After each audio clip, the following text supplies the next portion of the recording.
Does your gut have a brain? We're going to find out in today's episode, along with different solutions and looking at the science for things like prebiotics, probiotics, IBS, dysbiosis, and SIBO, and lots of other different gut health topics.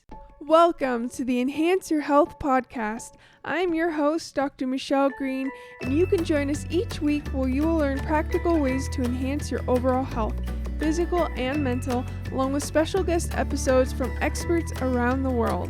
New episodes out each week on Mondays at 5 p.m. Pacific Standard Time for tips and action steps so that you can become the master of your health and life. And remember, this podcast is for educational and informational purposes only. You should always check with a healthcare professional before trying any new health protocol. It's time to enhance your health. Hey everybody, Dr. Michelle Green here. Super excited for today's topic. We are talking all about gut health. And today's quote is a really great quote coming from a Greek philosopher and the father of medicine, Hippocrates.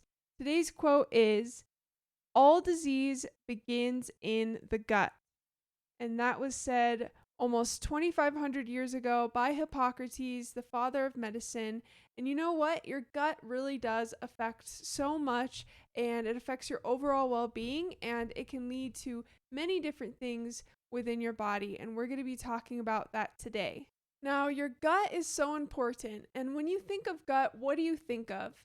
Your gut actually starts all the way from your mouth. So digestion begins in the mouth, from where food enters your body all the way to where food exits your body. So that whole digestive tract is your gut.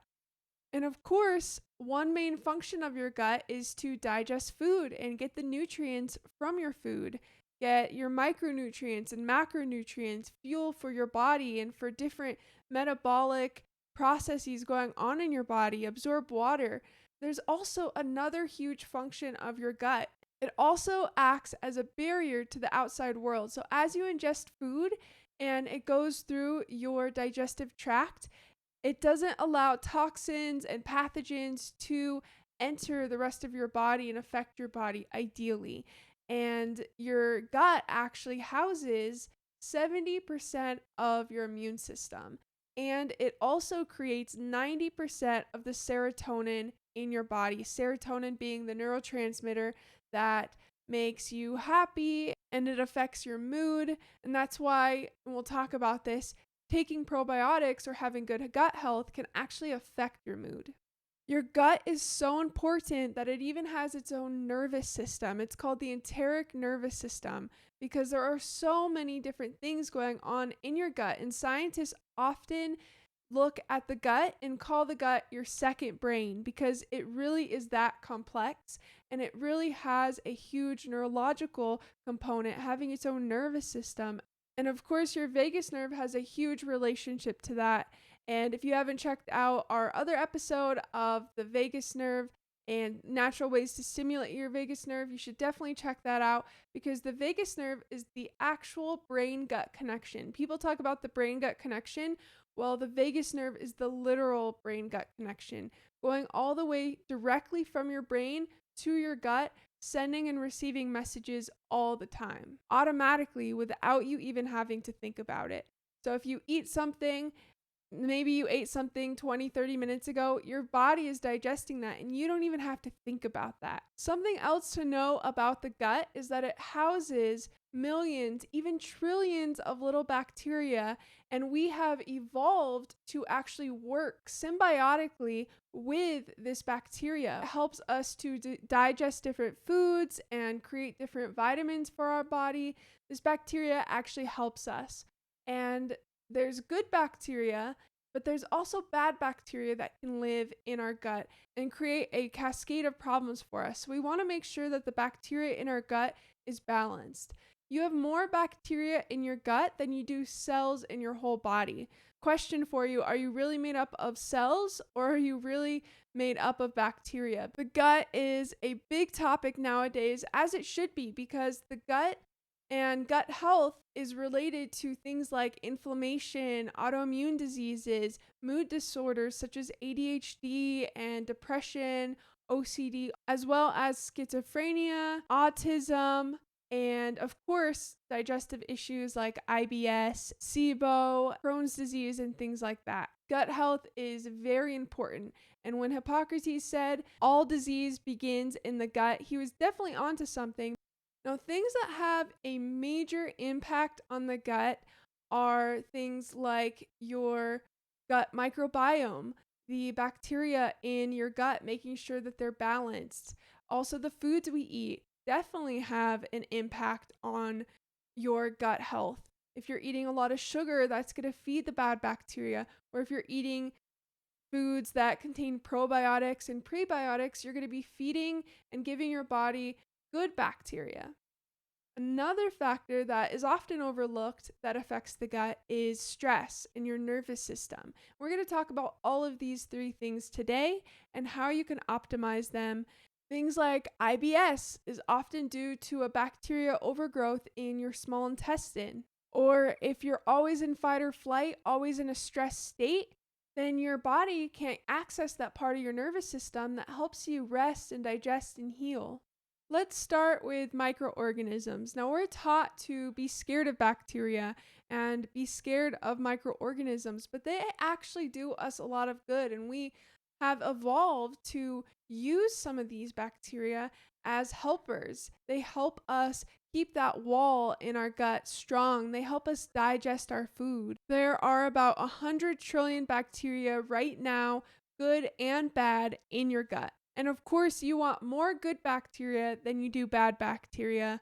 And you want a good balance of different strains. So there's different strains of bacteria that you want as well. And it can get pretty complex. And there are actually tests, laboratory tests that you can do that will actually show you how much of each bacteria group you have in your gut, good and bad. So if you don't have enough good bacteria, you can really be specific on which group that is and find ways to increase that. We'll keep it pretty simple and in general terms, but just know that that test is available to you and you can contact your healthcare provider or even reach out to me and I can help you with that. And that is an option. It's a really good option because you can get really specific with your body and what your body needs. Now, you probably have heard of probiotics. What are probiotics? Probiotics are live little bacteria that you can buy in a supplement form, or you can even find them in certain foods. And you take them, and they have been shown to have positive benefits in the body. The only problem with this is that some of the bacteria in your gut can't actually live in a supplement form or outside of the gut for very long. So there's some that you can't get in probiotics. You have to just make sure you're eating the right foods to feed that specific type of bacteria that's going to help with the health benefits that it's supposed to give you. Now, there's probiotics and there's prebiotics. What are prebiotics? Prebiotics are foods that you can take in that actually feed this good bacteria. So the bacteria that you might not necessarily be able to get in a probiotic supplement, then you can just eat certain foods that will feed that good bacteria and make sure that there's a flourishing and balanced microbiome going on in your gut. When there is an imbalance of bacteria, that's called dysbiosis. When there's more bad bacteria than good bacteria, or there's some type of imbalance, dysbiosis, you might have heard of that term, that's what that is. The majority of bacteria live in your large intestine. That's where the majority of them live. What happens and what can happen is you can actually have an overgrowth of bacteria in your small intestine. Your small intestine shouldn't have as much bacteria as your large intestine. It should have way less. But in some people, the bacteria in your small intestine can overgrow. And when there's this overgrowth, it's known as small intestinal bacterial overgrowth, or also known as SIBO. SIBO can lead to, most commonly, it leads to IBS. And it's very interesting because depending on the type of bacteria that overgrows, it can actually lead to different types of IBS.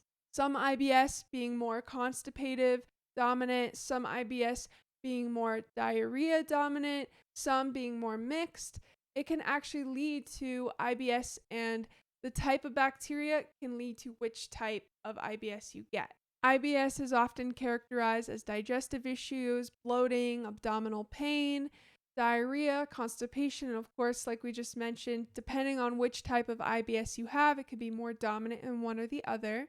And of course, eating good foods is definitely going to help this. Like if you're eating a lot of sugar, that's just going to feed that bad bacteria. But in this case, in SIBO, this particular case, there are actually healthy foods that you can eat that will trigger this. So you could think, oh, I'll just eat healthy foods, but there's actually healthy foods that will trigger this. So there's actually a very special diet that is very effective for this type of overgrowth, helping people to get out of this small intestinal bacterial overgrowth. And the relief of IBS symptoms is so quick.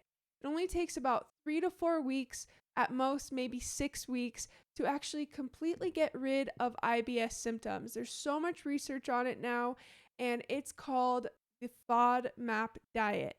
FODMAP diet, and each of those, that's actually an acronym, it's easily fermentable foods, meaning that these foods are easily fermentable and the bacteria in the small intestine love to eat them. So if you actually go on, or if somebody has SIBO and they go on this FODMAP diet, they take out these fermentable foods, some of which may surprise you. You basically aren't feeding that bacteria in your small intestine anymore. What happens is that bacteria in your small intestine start to die off, the bacteria that are causing all the problems. This is a great short-term change, lifestyle change for a long-term solution. The problem with this is people with IBS often will get symptoms so fast and relief so fast that they want to stay on this diet. But actually, if you stay on the diet, it can cause more harm than good. So you really only have to be on it for a short time. And to find out what those foods are, there's apps now, and there's different, you can find online list of FODMAP foods, and you want a low FODMAP diet for just that short time if you're experiencing these symptoms. And of course, reach out to a healthcare practitioner to help you with this and to really guide you along and make sure that you're doing all the right things. This is going to really set you up for success. And you do this for a couple of weeks, and then you slowly reintroduce foods from each group and make sure that you're not getting that IBS reaction that you were getting before. Such a good solution. It's so natural, so easy, and it's definitely worth a try if you have symptoms that are showing as IBS. It could be a SIBO problem. So it's definitely something you want to be empowered about knowing and being educated about. You can take health into your own hands. Let's talk about the foods we eat and how that can impact our gut health. We talked about probiotics, and I said that there were foods that contain probiotics, and this is definitely true. You can buy them at the store, you can make them at home. Things like fermented foods such as sauerkraut or kimchi, or really fermented anything. You could ferment any kind of vegetables at home if you wanted to. There's a lot of different options at the store, but fermented vegetables, make sure you find them in the refrigerator section. And those contain live cultures that when you eat them, they actually have good bacteria in them. Also, things like kombucha or yogurt. You can have coconut-based yogurt that is dairy-free. That is definitely going to help your gut and put probiotics into your system as well. Those are all great options. And then, of course, I mentioned as well that there are some bacteria that aren't really able to live in probiotic forms outside of the body for very long. Now, there's this one particular strain of bacteria that makes up 3 to 5% of our entire gut microbiome. Just one strain, 3 to 5%. That's a lot, especially when we're talking about hundreds of trillions of bacteria in our gut. And this strain is great for you. You may not have heard of it because you can't get in a probiotic. So there's no marketing about it or advertising about this particular strain. If there's not enough of it, it can be linked to IBS, metabolic syndrome, chronic fatigue syndrome, diabetes, high blood pressure, mood disorders, and other things as well. It has even been known to increase endocannabinoids in your system, which help to lower inflammation in the body. And it also has been shown in some studies to make cancer treatments more effective, as well as making the right gut enzymes and keeping the gut wall and gut lining strong so that those invaders can't get in. This particular strain is called Akkermansia Muciniphila. And there is actually a very delicious way to feed this bacteria in your intestine. Matcha. Have you ever heard of matcha? Matcha is a different form of green tea. Instead of being the leaf of the green tea plant, it's actually a powder form, and it contains 10 times more antioxidants than green tea. All you need is a quarter of a teaspoon every single day, and it's equivalent to the health benefits of 6 cups of green tea. So it's very little for a huge health benefit in your body. My favorite way to drink it is I put a little bit of water, quarter teaspoon into the cup with some ice, mix it together, and add plant milk. It is so good, so tasty, and it feeds your gut.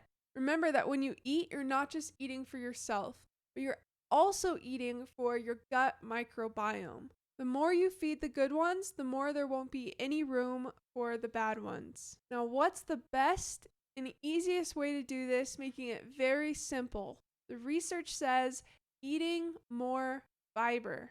Fiber meaning fruits and vegetables. Plant food helps keep your gut healthy. And there's lots of research on this now. Fruits and vegetables are going to really help feed that good gut bacteria. Some of the best prebiotic foods are things like chicory root, dandelion roots, garlic, onions, bananas, especially green bananas. And you can actually get green banana powder and put it in a smoothie. It makes it really easy. Apples, and just having an overall balanced diet with lots of different fruits and vegetables is really going to keep your gut healthy. Now, your gut spans several tens of feet, yet it only has a single layer of cells lining its walls, keeping your gut strong and healthy, not letting invaders into the rest of the body. And you could think of it almost as a chain link fence. You put a chain link fence around your house to keep critters out or keep whatever it is that you want to keep out. If that chain link fence has holes in it, it's not going to be very effective. And it's the same thing with your gut. And if that gut lining is compromised in any way, it's often called leaky gut syndrome. Leaky gut syndrome is often associated with things like diarrhea, headache, brain fog, skin problems, joint pain, and the list goes on. And your body goes into overload trying to protect itself because the gut lining no longer is, and this is when you get an increase of inflammation in the body. And this can lead to your body being so overloaded with inflammation that it can actually start to attack itself. And this is why there's also an association with autoimmune disorders. However, there is a type of bacteria that will help keep this gut lining strong, almost like you're reinforcing that chain link fence so that nothing can get through. And the specific type of bacteria that you want to feed is bacteria that produce something called butyrate. Now, how do you feed these bacteria that produce butyrate? Great question. And it goes back to what we were just talking about. Fiber. Eat more fiber. And in particular, there's 5 specific groups of fiber that you want to eat every single day. First group is pectin group. Things like citrus fruits, tomatoes, sweet potatoes, grapes, cranberries, all great forms of pectin fiber that are going to feed this butyrate bacteria. Second group is cellulose. Cellulose group contains things like cruciferous vegetables, zucchini, alfalfa sprouts, spaghetti squash. The third group is resistant starch. And that includes oats, green bananas, quinoa, potatoes, sweet potatoes. Fourth group is anthocyanins, which cyanin means blue. So really things that are colored, fruits and vegetables colored with that purple or deep red color, things like purple cabbage, eggplant, purple carrots. And then the fifth group is just oat bran by itself. So oat bran is going to also be a huge factor in feeding that type of bacteria to keep the gut lining in your digestive system strong. And this really is foundational to keeping good health overall. So all 5 of these groups that we just discussed all come from plants. So eat more plants, better gut health. Another huge thing, and I couldn't talk about the gut without mentioning this, is your nervous system. If you're always in that stressed state, you're in that fight or flight mode, if your nervous system is more in that sympathetic nervous system place all the time, then your body is going to have a hard time resetting to that place where your body's able to heal and develop and digest your food. You have 2 parts of your nervous system, 2 main parts. Your sympathetic nervous system, which is your fight or flight, and your parasympathetic nervous system, which is your rest and digest. The biggest cause of small intestinal bacterial overgrowth is dysmotility, meaning that your small intestine isn't able to get food through it fast enough. It should take only a couple to a few hours to get through your small intestine when you take food in. But if it takes longer than that because your digestive system isn't being activated by your nervous system, then the food just sits there and it begins to rot. And this is when bad bacteria start to thrive off of this food that's just sitting there. See, what happens when you take food in, first place it goes is in your mouth. You chew the food, and this is very important for digestion, goes into your stomach, and you should have enough stomach acid to break down the food even further after chewing the food, and then it goes into your small intestine. If it just sits there, this is going to lead to a cascade of problems. You want it to move through your small intestine, and your small intestine is where it's actually taking up the nutrients from these food. It's taking up the water that you've drank.